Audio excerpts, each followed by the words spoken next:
Hi everyone, it's your boy, number one Marmaduke fan. I'm outdoors enjoying a beautiful day, and today I'm going to be reviewing Moon Girl and Devil Dinosaur number 31. The normal artist for this series is Natasha Bustos, who I would put in the top category of best cartoonists of all time. She really has a strong ability to convey Moon Girl's personality and emotional state. There's a guest artist for this issue who's really stepping up to the plate, Ray Anthony Height. This is my first introduction to Ray Anthony's work, and it's not quite as elegant as Bustos's style, but it's fulfilling the feel of what this book is and what I think this book should be. It's a book for little kids with a how would I describe the main character? She effectively, it's like she low-key has Asperger's. Good stuff.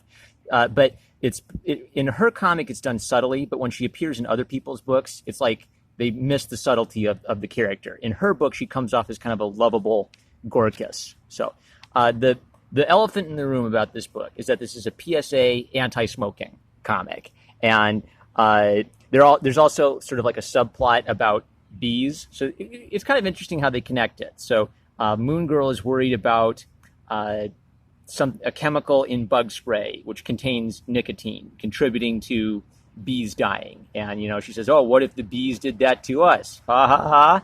Ain't that silly?" And then because this is a smoking issue, suddenly everyone and their cat is smoking. Like it's just like the hip thing for all the 10-year-olds to do, and they kind of make sure to directly, say to the audience, smoking is bad for you. So, will you enjoy this kind of thing?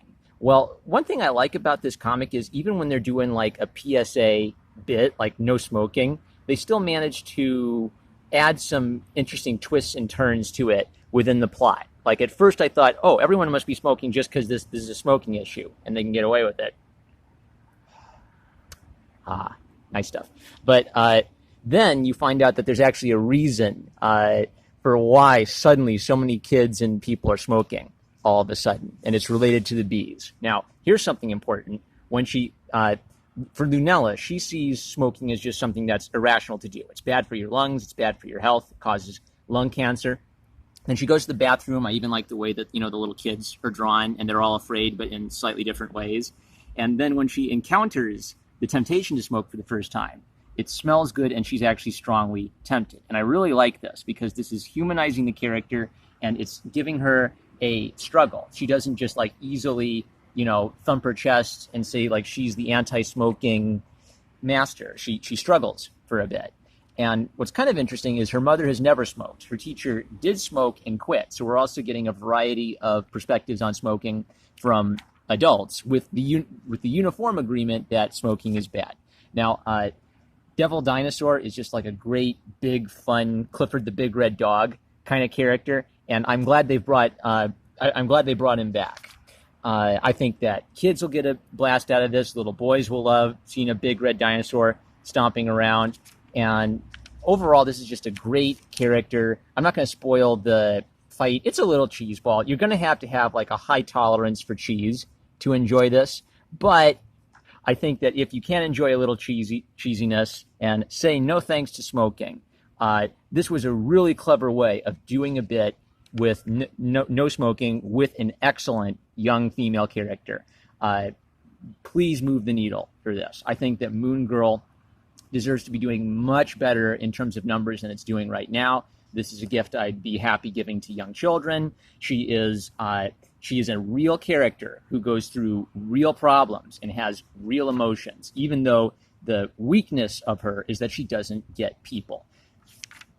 And then they even have some great old-timey ads of days gone by when the Marvel characters would tell kids not to smoke. Fantastic. This was really kind of silly because as you read it, they talk about how, this kid, well, he could have like a digital watch or a $300 stereo if he quit smoking. And then they have classroom activities where they would ask a kid who smokes to smoke a cigarette so they could perform an experiment on the effects of cigarette smoke. So they were literally endorsing you to perform an experiment where an underage kid would smoke in a Marvel comic, even though it was for in theory, it was for kind of like the scientific method of demonstrating the effects of smoking. So what a blast. Even though that I thought that our boy Ray Anthony Height did a pretty good job filling in for Natasha Bustos. Natasha Bustos definitely is the strongest selling point for this book in terms of her ability to capture human emotion. Very strong book. I give it a high recommendation, and I'm going to always be paying attention to Bustos' work. This is an artist with excellent taste in the ability to represent human emotion. So, I think it went out. Anyway, I'm number one Marmaduke fan. I love you guys. If you like this video, why don't you like, comment, and subscribe, and it will be as sweet for you as a honey nectar Filipino. I'll catch you later.